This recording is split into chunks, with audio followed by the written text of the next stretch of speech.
Well, do you know what's in your drinking water? A shocking Associated Press investigation found various pharmaceuticals in the drinking supplies of at least 41 million Americans. Tainted water was found from New Jersey to California. NBC's Tom Costello is following the story from Washington.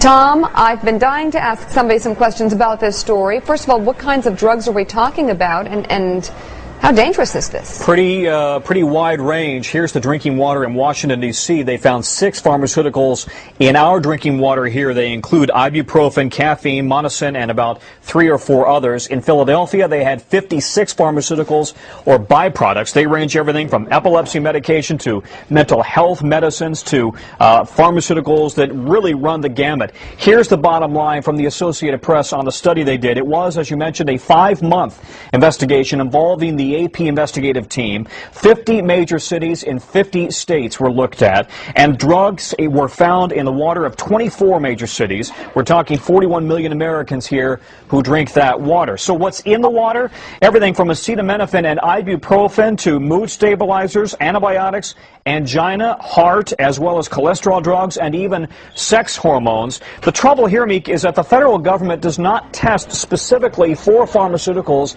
in the water. And in fact, there is no way to scrub water that is in a treatment plant for pharmaceuticals.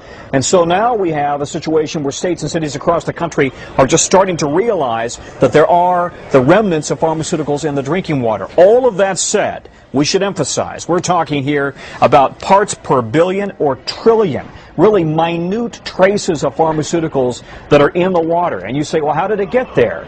Well, without getting too graphic, all of us who take medication for one thing or another, we don't absorb all of it. It is excreted. It gets into the sewage system, into the water treatment plants.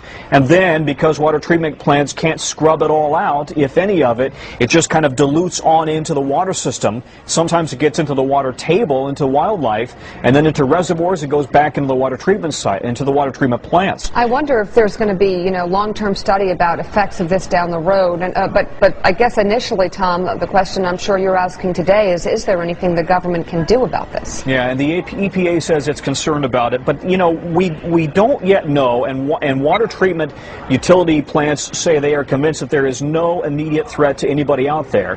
That said, I did a story about 4 years ago in which we found a river in Colorado, and now we know there are many rivers, in which the fish were turning from male to female.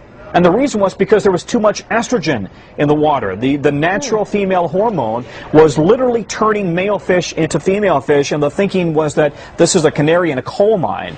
So now the question is, what's the impact on humans? Yeah, that's the next one. Tom Costello on this story from Washington. Thank you very much.